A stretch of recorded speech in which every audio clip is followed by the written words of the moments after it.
aqui para mais uma live. O tema de hoje vai ser muito legal. E para lembrar vocês que as lives acontecem de quinta-feira e domingo, às 9h30 da noite, de Portugal, e 5h30 da tarde do Brasil. Tô esperando o Rony entrar pra gente começar, mas já vou adiantando para vocês que o tema vai ser emergências no consultório. Então vai ser um tema que todo mundo pode aproveitar bastante. Vou convidar ele aqui. Boa noite, Camila. Olá, boa noite, tudo bom? Tudo e contigo? Tudo ótimo. Excelente, vamos nós. Vamos lá, tava falando pro pessoal que o nosso tema de hoje vão ser emergências no consultório. É verdade. Então, eu acho que a gente pode começar falando quais seriam as emergências que um jovem dentista pode encontrar no consultório dele, onde ele trabalha. Eu acho que antes até de a gente elencar essas emergências, a gente deveria traduzir essa preocupação de trazer essa live para o dentista DGR, porque uma das questões que a gente mais ouviu naquela pesquisa que a gente fez com os dentistas que se inscreveram para a Masterclass do nosso curso, foi a questão da segurança no consultório, de se sentirem inseguros na prática clínica, se sentirem inseguros no consultório. Eu acho que essa é uma preocupação relevante, uma preocupação importante e que, de certa forma, para um jovem dentista, falar em emergência gera sempre algum desconforto, né? Alguma preocupação. Até porque, na verdade, nós deveríamos receber com maior clareza uma formação em suporte básico de vida ainda no percurso acadêmico. E isso nem sempre acontece. O suporte básico de vida nem sempre é uma coisa que é focada como a importância que tem para a prática clínica. Aliás, não só para a parte da prática clínica, mas especialmente para quem está lidando com o quadro de prestação de cuidados de saúde, né? Sim. Então, as principais situações de emergência, e quando se fala de emergência, nós não estamos falando aqui daquelas coisas que os dentistas costumam chamar de urgências, né? Uma urgência é um paciente que não está marcado e que apareceu sem marcação. Isso não é uma urgência. Isso nem passa perto de ser uma urgência. Ou então, o doente chegou, está com muitas dores. Com muitas dores é uma coisa muito importante, mas não é nem emergente, nem urgente. É uma situação importante. Portanto, logo a partir de diferenciar esse conceito. Mas os casos mais frequentes que a gente pode encontrar no consultório, a gente pode dividir basicamente em 3 grupos. São as síncopes, as hemorragias e hemorragias por trauma, por qualquer coisa que seja decorrente do tratamento, ou então aquelas situações esporádicas e muito raras, felizmente, que têm a ver com situações sistêmicas imponderáveis que podem acontecer tanto na cadeira quanto na sala de espera. Em questão da síncope que você falou, eu acho que seria legal definir o que é e em relação a elas sempre vão acontecer pela mesma razão ou pode variar?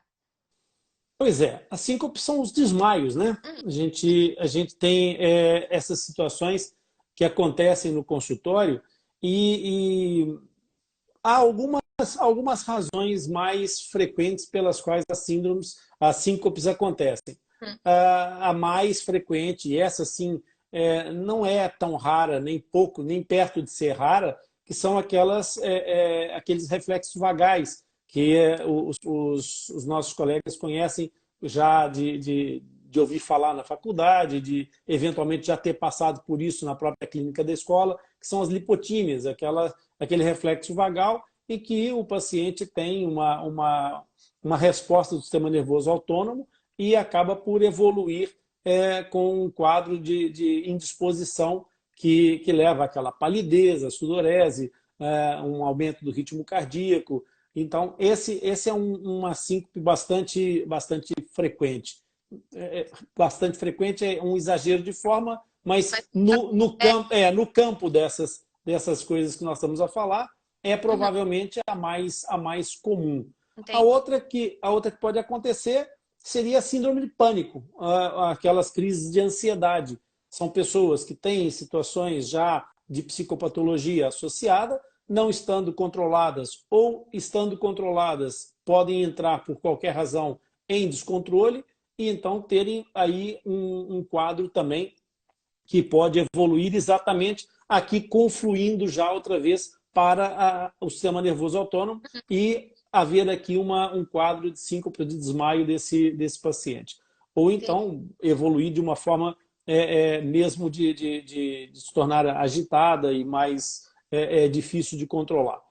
E a última delas, que também é bastante possível e que acontece invariavelmente, são as situações de déficit glicêmico, de alterações da curva glicêmica do paciente que, como vai fazer um procedimento qualquer no dentista, ele parte da lavra dele, do entendimento lá, saca o coelho da cartola, não é?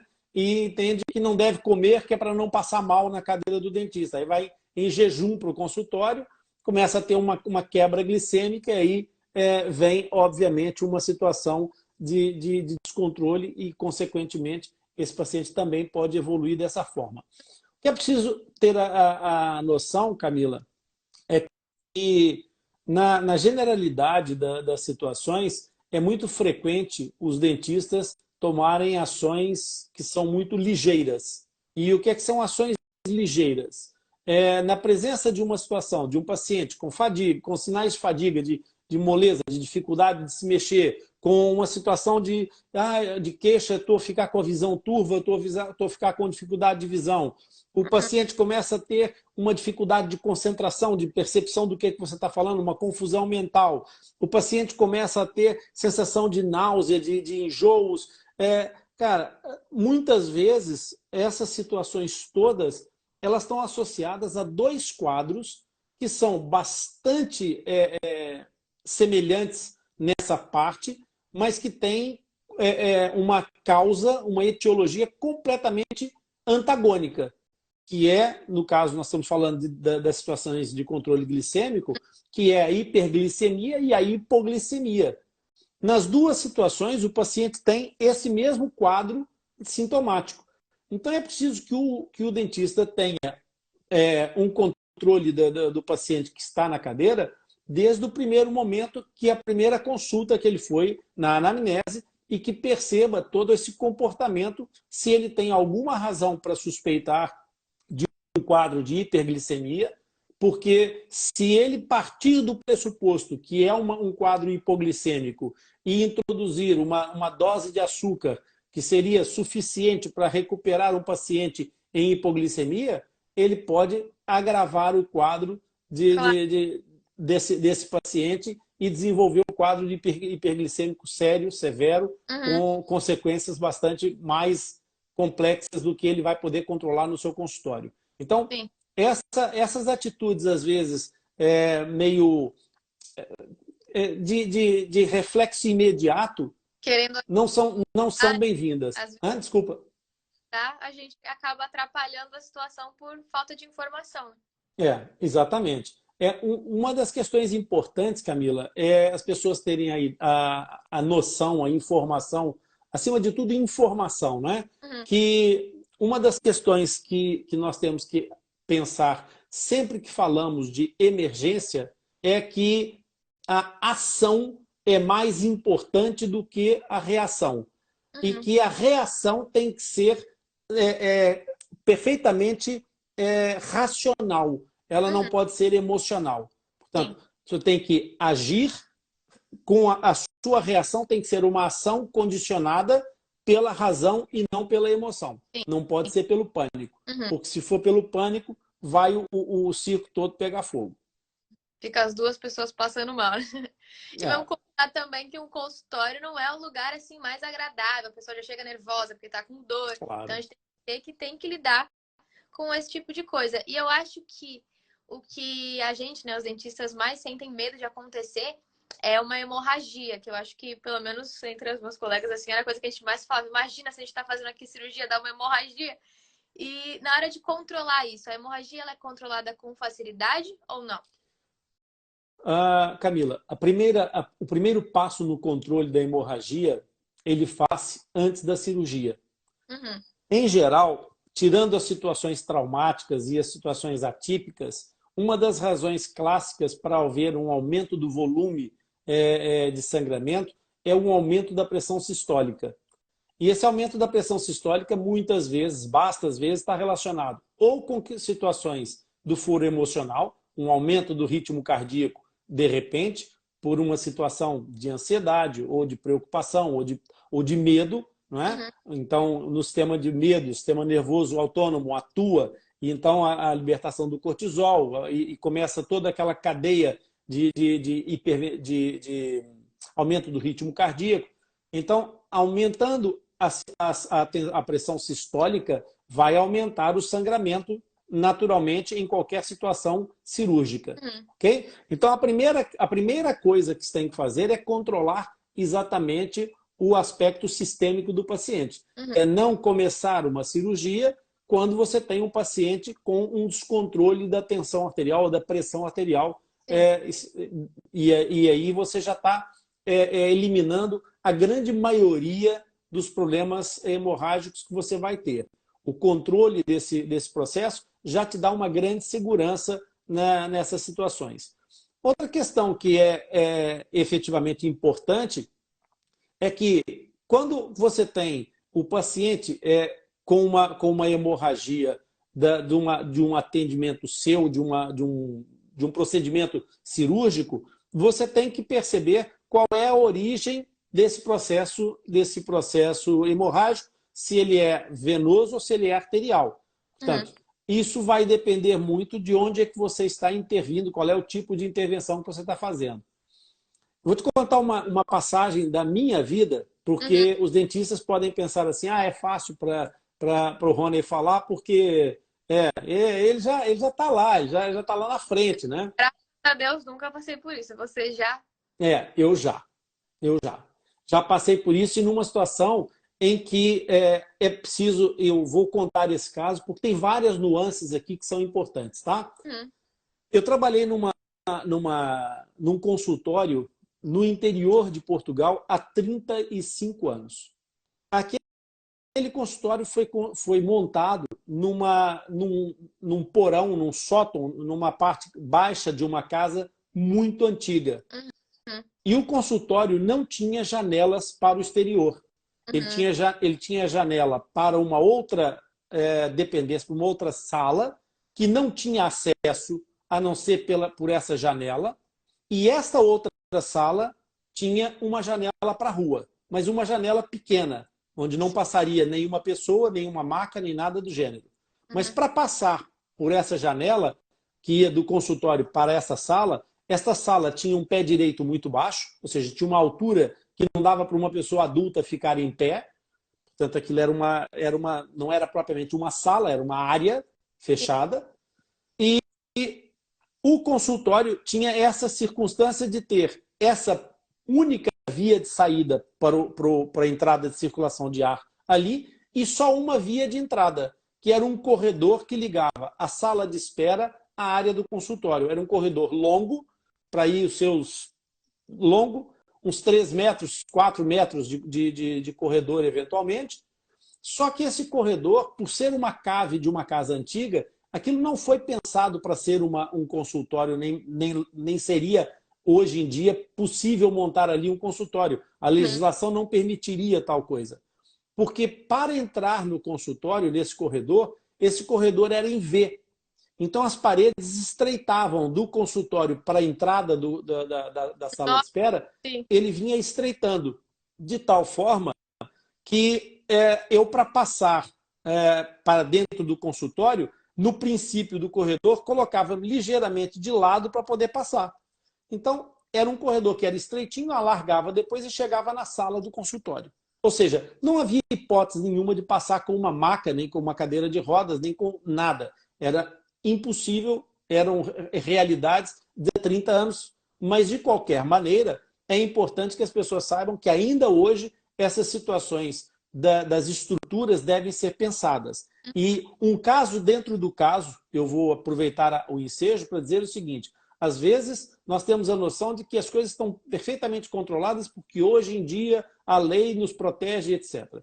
Eu perdi um colega com 40 anos de idade que teve uma situação de um quadro cardíaco, uma fibrilação ventricular, não dá chance de recuperação sem socorro imediato. Uhum. O socorro eventualmente até teria chegado atempadamente até ele, só que no local onde ele estava, que era um ginásio, um local de prática de atividade física, não havia maneira de chegar com uma maca lá embaixo. Então, tirá-lo de lá de dentro levou imenso tempo e ele levou quase 60 minutos, uma hora, para chegar à porta do hospital, onde ele veio entrar em óbito definitivamente. Uhum. Portanto, não conseguiram estabilizá-lo até lá e o óbito foi declarado na porta do hospital. Por isso, essas situações, elas ainda hoje podem ser críticas e devem ser vigiadas. Então, nessa altura, o meu consultório tinha essa característica arquitetônica. Era impossível absolutamente. Uhum. E eu tive um paciente, um doente periodontal, que eu estava tentando reabilitar aquela situação, tentando salvar todo aquele processo periodontal de perda iminente dos dentes. E esse paciente era hipertenso, mas era um grande fanfarrão, era um sujeito muito bem disposto, muito brincalhão, e que levava a vida de uma forma muito branda, muito leve. E quando ele me apareceu no consultório, ele brincava: "Ô, doutor, veja lá se consegue fixar as teclas do piano", dizia ele. E eu fui tentando fazer tudo o que era possível para salvar aquela dentição. Era toda aquela índole de um recém-formado, de que até o fim somos os dentes, vamos salvá-los todos e tal.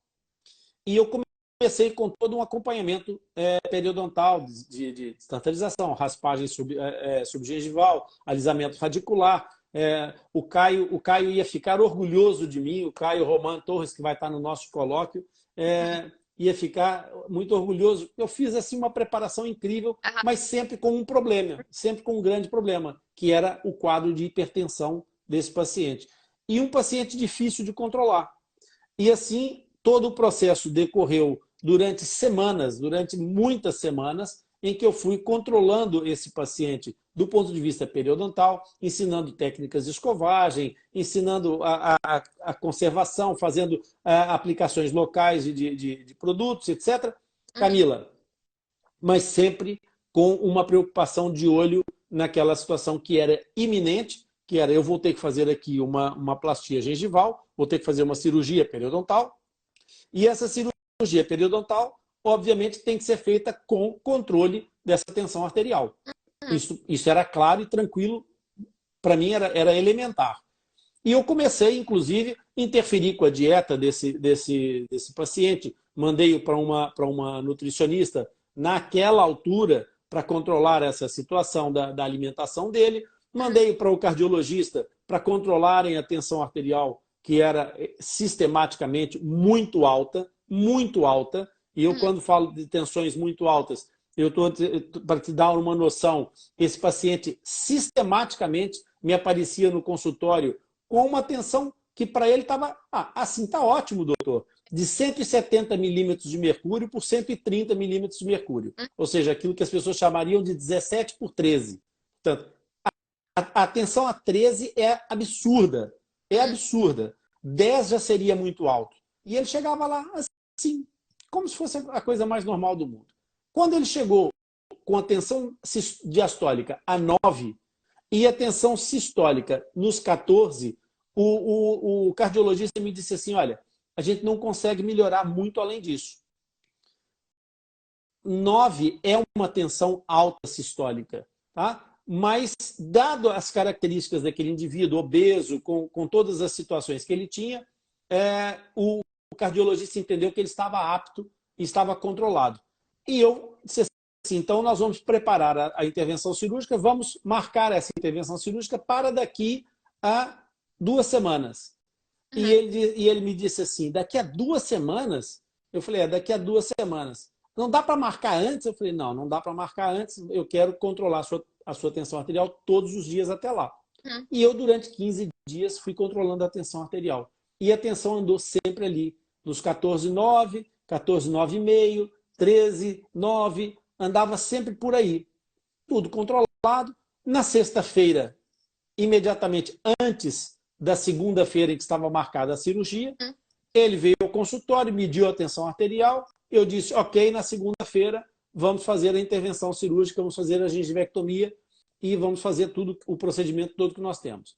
Bom, Camila, eu no final de semana fiquei tranquilo e aí, inocente, e aqui a chamada de atenção para os nossos dentistas DGR, na segunda-feira, como em 15 dias a tensão não alterou, eu coloquei o paciente na cadeira e fui anestesiar. E não voltei a medir a tensão arterial. E quando fiz a anestesia, notei que na punção para anestesia houve um sangramento que não deveria haver naquela tensão que andava controlada. Notei, mas não valorizei. E então comecei a incisão da gengiva por vestibular.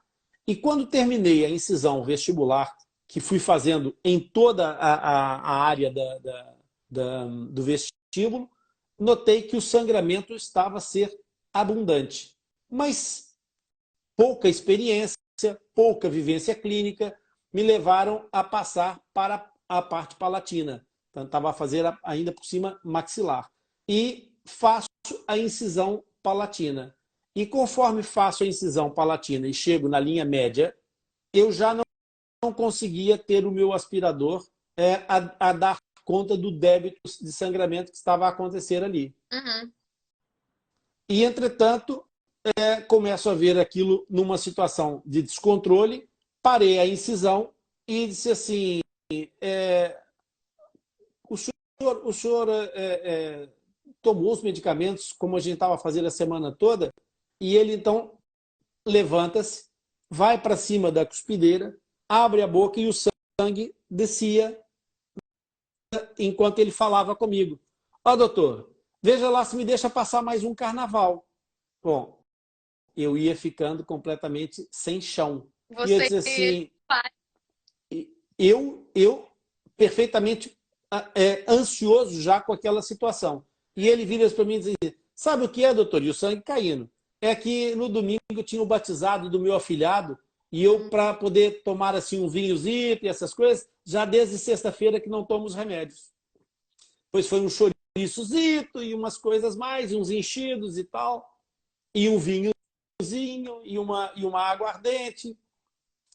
E eu, na segunda-feira, não lhe medi a tensão arterial. Uhum. E, entretanto, puxo o senhor de volta para a cadeira e faço a manobra que é o recomendável nessa situação. Primeira coisa é compressão da zona sangrante para reduzir o fluxo. Compressão, porque a aspiração já não me dava margem de manobras, portanto, o sangue que ia ele escorrendo por fora da boca. Eu comecei a fazer compressão e começo a suturar, enquanto pedi à assistente para me trazer fibrinas, esponjas de fibrina, e ia enfiando por dentro da sutura, por baixo da sutura, e sempre em compressão. Enquanto ela comprimia o tecido, eu ia suturando, e depois, quando suturei a parte palatina, as coisas começaram a melhorar, porque, obviamente, que o débito da artéria palatina é muito maior naquela região. Depois consegui suturar a zona vestibular outra vez e parei a cirurgia, obviamente, sem levar a cabo essa cirurgia. E fui medir a tensão arterial. E o paciente estava com uma diastólica de 13 milímetros de mercúrio. E a sistólica estava a 20 milímetros de mercúrio. Caramba, o cara tá aqui, ó. E aí, Camila, o problema é ligar para o serviço de socorro, portanto, na altura, para o serviço, para o pronto de socorro, para o centro de saúde, pedir uma ambulância. O problema é como é que se tira aquele indivíduo de dentro do consultório naquelas condições arquitetônicas que eu falei. Felizmente, ele conseguiu sair pelo próprio pé, já não havia grande sangramento, ainda havia resíduo de sangramento, mas é uma situação que poderia ter sido evitada se não fosse a incúria de eu ter iniciado a intervenção sem fazer a última medição dessa tensão arterial, que teria sido o meu sinal de alerta e teria dito alta e para o baile. Então, na maior parte das vezes, as hemorragias começam a se controlar no cuidado pré-operatório. Okay? Sim. Depois, como eu acabei de falar, o segundo ponto é exatamente fazer o garroteamento ou a compressão da zona sangrante. É uma das melhores situações. Óbvio que se houver uma situação em determinadas situações, é preciso fazer a cauterização. É possível fazer cauterização da zona sangrante e a hemorragia cessa. Mas nem todas as situações são cauterizáveis. E se for uma hemorragia arterial, às vezes é preciso mais do que a cauterização, às vezes é preciso plissar mesmo, fazer a dissecação do tecido e plissar a zona arterial prévia à zona hemorrágica. E isso pode se tornar bastante complexo. Então, o melhor é procurar ter atenção sempre na prevenção. E na prevenção, o que é que está? Está não fazer ações técnicas, terapêuticas, que estejam fora da sua capacidade de controle. Então, essas situações controlam-se exatamente dessa maneira. Com garroteamento ou plissagem do vaso, se for arterial, com compressão da zona sangrante. E se você não tiver capacidade técnica para fazer uma dissecação, uma cauterização, se não tiver o recurso para cauterizar, então fazer a compressão, pedir a assistente que chame o socorro de emergência médica e pedir ajuda para poder controlar o quadro hemorrágico, fornecendo, obviamente, ao serviço as informações necessárias para que eles tragam toda esse apoio. É óbvio que uma infiltração com adrenalina pode ser utilizada para poder diminuir aquele fluxo na medida em que é vasoconstritora, mas essa situação pode trazer outras situações que, dependendo do tempo da ação da adrenalina até a chegada de socorro técnico adequado, pode haver o efeito rebote e uma vasodilatação compensatória. E aí nós vamos ter um agravamento do processo hemorrágico. Então é preciso ter muito cuidado. Suporte avançado e toda a parte técnica, é preciso que haja formação para isso. Com certeza. Porque é realmente muito complexo, né? E eu acho que a gente está preparado para lidar com essas coisas. Não dá para ter... De surpresa é muito pior, né? Exatamente. Consultórios, quais são os possíveis quadros sistêmicos que a gente pode encontrar? Esses quadros são os mais indesejáveis deles. Uhum. De todas as emergências no consultório, são, eu acho que os dois mais indesejáveis. Um é menos frequente, o outro mais frequente. Olha, no caso, esse senhor poderia ter tido qualquer um dos dois, porque era bom candidato para isso, mas são o infarto agudo do miocárdio e os acidentes vasculares cerebrais, sejam eles isquêmicos ou hemorrágicos. Né? Portanto, são duas situações em que, efetivamente, nós podemos deparar com uma vítima, com uma pessoa, seja na sua cadeira, seja na sala de espera, com um quadro emergente dessa natureza. E não tem que estar preparado, né? Nesses casos, como que a gente pode agir? O que o dentista deve fazer quando se depara com isso? Bom, Camila, mais uma vez, nós vamos repetir a receita, repetir a dose, porque é preciso ter sempre em mente que emergência e reação emocional não combinam, ok?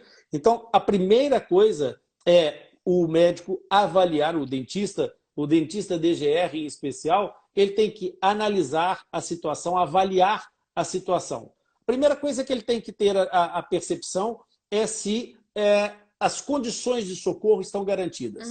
E aqui, nessas condições de socorro, entre outras coisas, ele tem que avaliar a sua própria capacidade de prestar o socorro. Ele vai ter que prestar alguma parte que seja, como eu disse, o mínimo ele tem que estar preparado para socorrer. Agora, ele não pode tentar fazer mais do que aquilo que está preparado, porque se ele fizer errado, é mais grave do que não fazer. Ok? Não fazer é menos grave do que fazer mal feito e aí precipitar uma situação.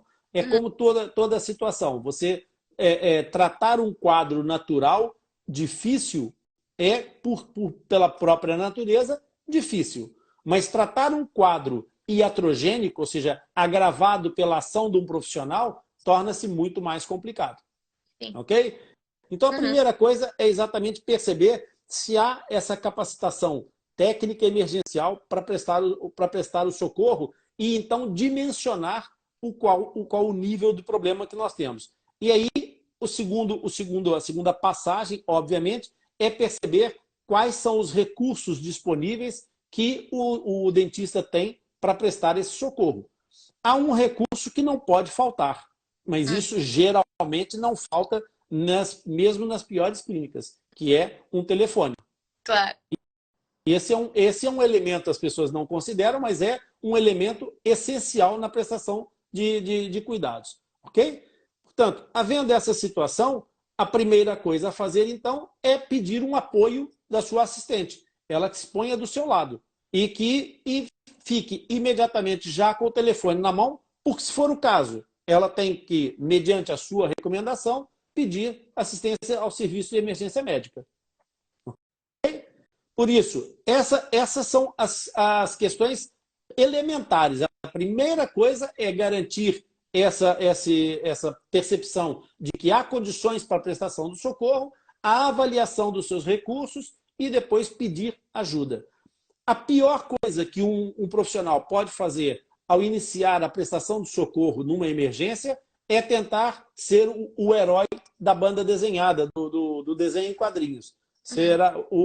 Querer ser o super-homem. Se ele for sozinho, ele vai levar, provavelmente, essa vítima a uma situação mais complicada. Porque não há heróis nessa altura se não forem devidamente orientados, okay? E suportados, acima de tudo. Então, a primeira coisa na hora de iniciar esse suporte básico é perceber exatamente o que é o quadro, a análise da situação. Se é uma síncope vagal, se é uma situação de um desmaio por aquelas ações que a gente já falou anteriormente, então nós temos que separar aqui onde é que isso aconteceu. Se aconteceu na cadeira, na cadeira do dentista, se ele está atendendo e o paciente entrou nesse quadro de reflexo vagal, o que há a fazer é relativamente simples. É pegar a cadeira, colocar em posição de Trendelenburg, ou seja, recostar o encosto ao máximo possível, de preferência até abaixo da linha da cintura, e fazer com que as pernas elevem-se acima da linha da cabeça. Então, fazendo com que haja um maior aporte sanguíneo, usando a própria lei da gravidade, não é? Para poder fazer com que o aporte sanguíneo e a oxigenação no cérebro melhorem, e isso vai fazer com que haja uma reversão do quadro. Por isso, é só manter a calma. Se possível, obviamente, se tiver esse recurso, poder colocar a seguir o paciente em oxigenação durante algum período também pode ajudar. Ok? Se o paciente tem essa síndrome pela ansiedade, na sala de espera, então a primeira coisa a fazer é chegar na sala de espera e colocar o paciente deitado no chão. Porque, entre outras coisas, esse paciente essa vítima nesse caso, pode tombar da cadeira e acabar por ter um acidente contuso traumático. Então, aí juntam dois problemas em um. Enquanto é só o reflexo, não há problema nenhum. O paciente vai para o chão, é colocado em decúbito dorsal, ou seja, deitado de costas, e você vai levantar os pés desse paciente, fazendo com que as pernas fiquem mais altas do que o corpo. No fundo, você vai fazer a mesma coisa que faria na cadeira. Vai fazer um Trendelenburg. E, se possível, então, quando o paciente começar a recuperar, vai oxigenar esse paciente, se houver esse recurso, e o assunto fica por aí. Provavelmente não vai evoluir mais do que isso. Se for uma crise de ansiedade ou de pânico, a melhor opção para a primeira abordagem é a iatrosedação. Ou seja, é você, com autoridade, com toda a calma, mas com assertividade, conversar com essa pessoa e tentar mantê-la dentro de um padrão de controle. Como é que você vai fazer isso? Entre outras coisas, você pode fazer uma instrução desse paciente para que ele comece a recuperar o seu autocontrole.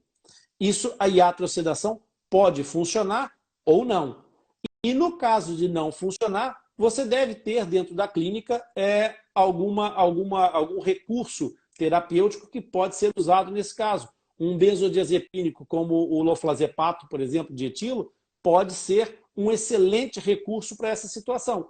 Então, quando você coloca aquele comprimido em ação, ele tem uma absorção bastante rápida e essa absorção rápida vai fazer com que os níveis de ansiedade desse paciente comecem a tornar-se mais controláveis.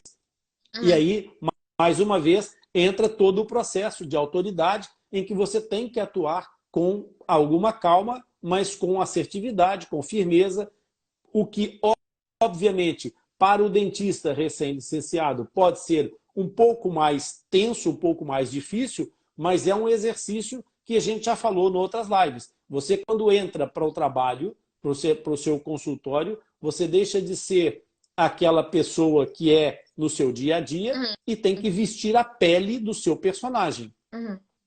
Depois você pode ter o seu momento, mas naquela altura é a altura de se manter. Eu vou te contar uma coisa muito engraçada. Sabe que em Leiria há uns anos, a Leiria está no centro de Portugal, e há uns anos teve um terremoto.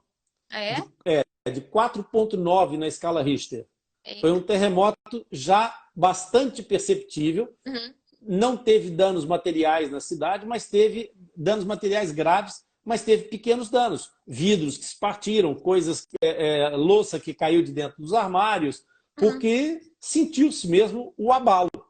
Eu estava atendendo na hora do abalo, do sismo, e comecei a sentir o mocho a andar para trás e para frente. E a paciente que estava a ser atendida vira-se para mim e diz assim: o que está acontecendo? O barulho, eu não sei se as pessoas que nos ouvirão já terão passado alguma vez por um terremoto, por um sismo. O ruído é uma baixa frequência ensurdecedora. É um ruído... Sabe quando um caminhão vai subindo a rua muito devagar a fazer muita força e faz aquele... Sim. Então, é mais ou menos esse o som que a gente ouve. E eu, curiosamente, nunca tinha experimentado um terremoto na vida. Diz que eu não te ouvi. Eu falei que bom. E então, o que acontece? Aquilo começou a tremer e a paciente vira para mim e diz assim: o que está acontecendo? E no momento, eu estava anestesiando a paciente. Estava com a agulha enfiada dentro do tecido muscular da senhora. E eu disse assim: tá tudo bem, é só um terremoto, mas vai ficar tudo bem. E terminei o processo de anestesia, a punção, removi a agulha e, conforme removi a agulha, pus a cadeira para cima e disse assim: entretanto, enquanto eu fiz isso, o terremoto acabou, porque foram uns segundos só de terremoto. E felizmente, porque com a escala de 4,9, se ele se estendesse mais, iria certamente causar mais danos, mas aquilo foi uma onda passageira.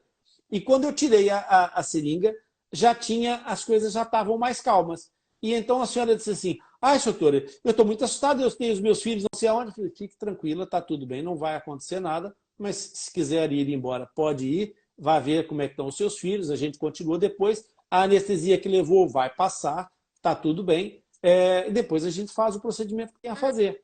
Ah, então eu prefiro porque eu quero ver se meus filhos estão bem, não sei o que mais, mas foi mesmo um terremoto? Eu falei: sim, foi um terremoto, de certeza. Eu estava aqui consigo, não tem nenhuma confirmação, mas claramente que sim. Eu não fazia ideia o que era um terremoto até sentir aquilo. Quando ela saiu pela porta, eu fui pegar numa caneta para escrever. E eu reparei que a minha mão estava assim, a tremer como várias vezes. Mas no momento em que eu falei com a senhora, que eu removi a seringa, eu estava perfeitamente controlado. Então, essa é a pele do personagem. Depois, você tem o seu momento. Aí depois você pode fazer o que você quiser. Mas naquela altura em que você está com a saúde de alguém sobre a sua responsabilidade, o controle tem que existir. Sim. Então, essa situação de ansiedade, ela tem que ser controlada, por exemplo, com oloflazepato, que a pessoa pode não ter capacidade de autocontrolar, e a benzodiazepina vai ajudar.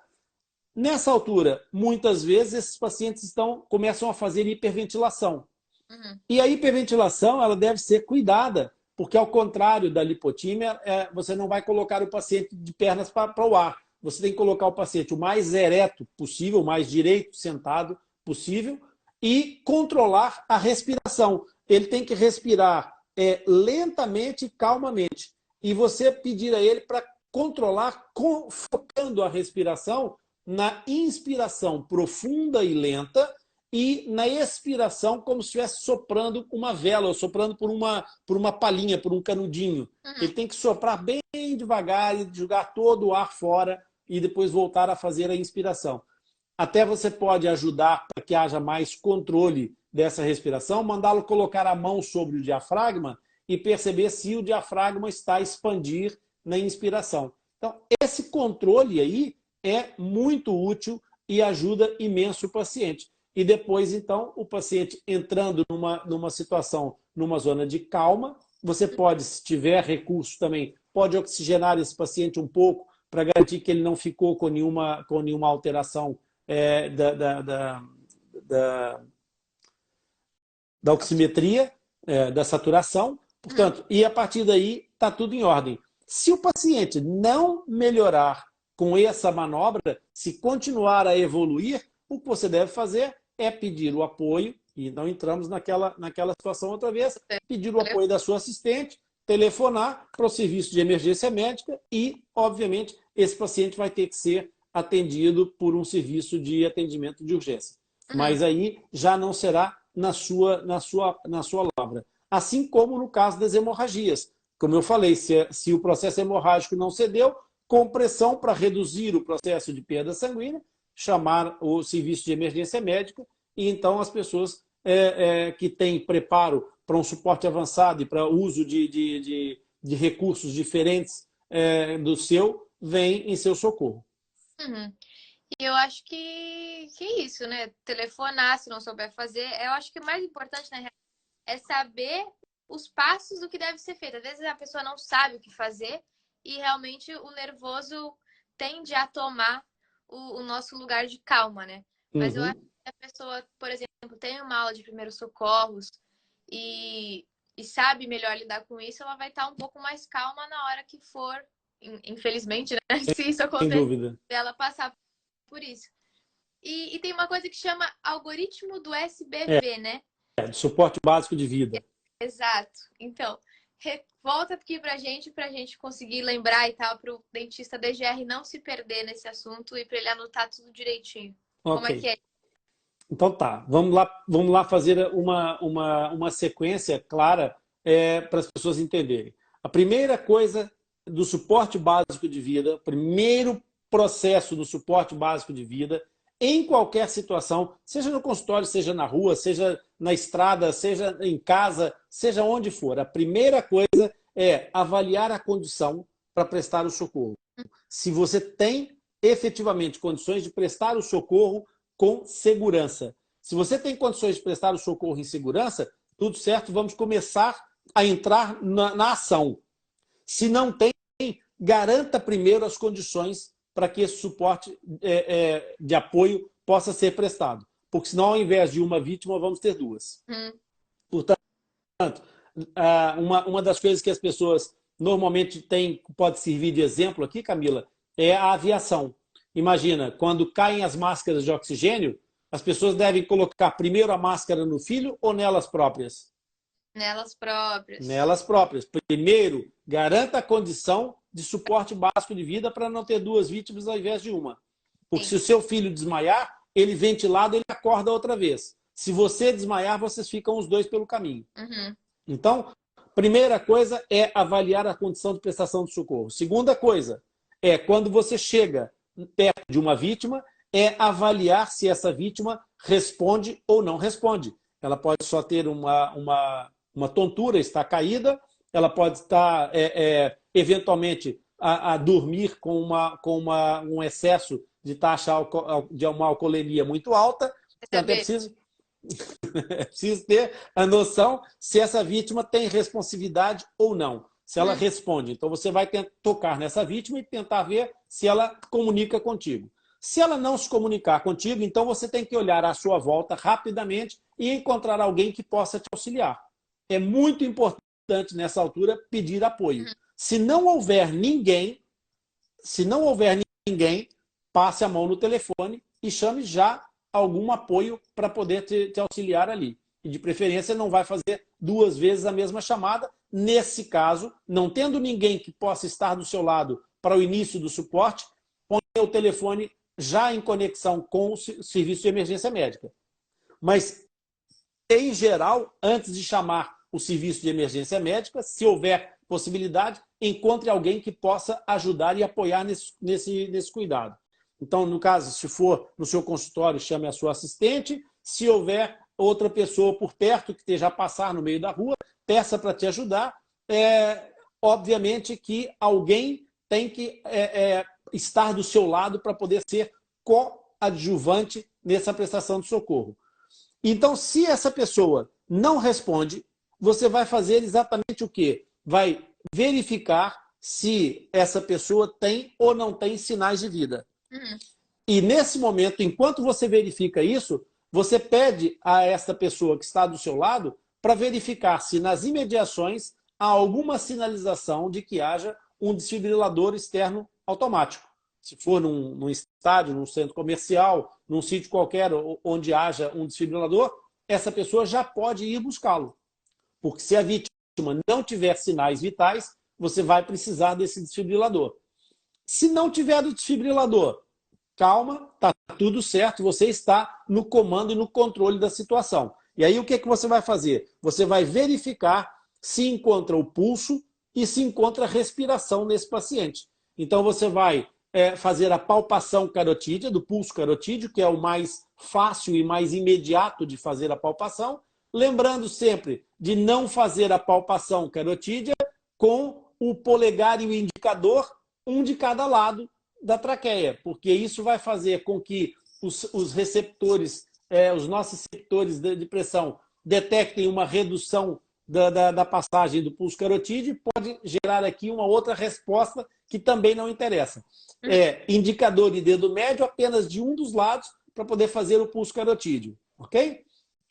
Feita essa palpação, se não for encontrado pulso, se não houver respiração, então, nesse caso, nós vamos avisar a pessoa que nos está a apoiar, chame o serviço de emergência médica.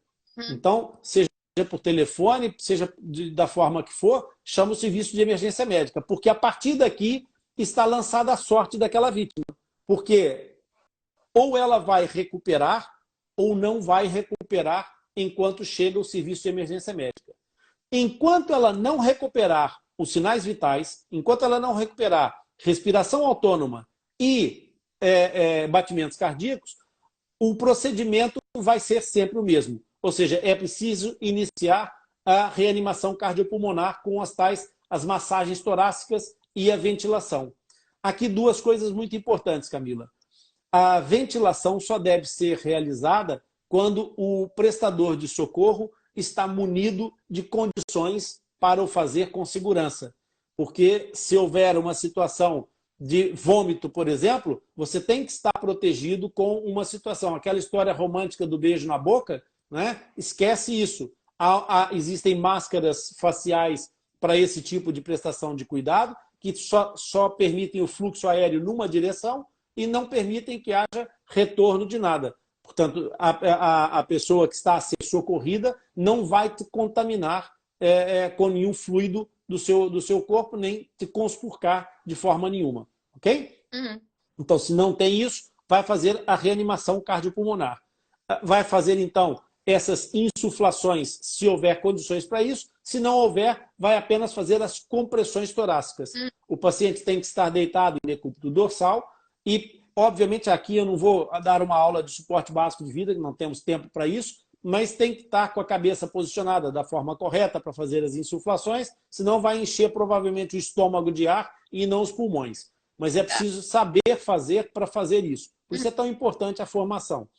Enquanto isso, o serviço de emergência médica está a ser chamado, está a caminho, você vai fazer e manter as compressões cardiopulmonares até que chegue socorro ou até que a vítima recupere. Se a vítima recuperar a respiração e os batimentos cardíacos, você vai controlar isso enquanto vai fazendo o processo de suporte, se ela recuperar, você vai fazer a manobra de colocar o paciente em posição lateral de segurança. E então esperar, acompanhando a vítima durante todo o tempo, sempre de olho na vítima, até que chegue o serviço de assistência emergencial que você pediu. Se isso não aconteceu, a vítima continua inconsciente, sem pulso e sem respiração autônoma, você vai continuar com a sua manobra até a chegada desse serviço.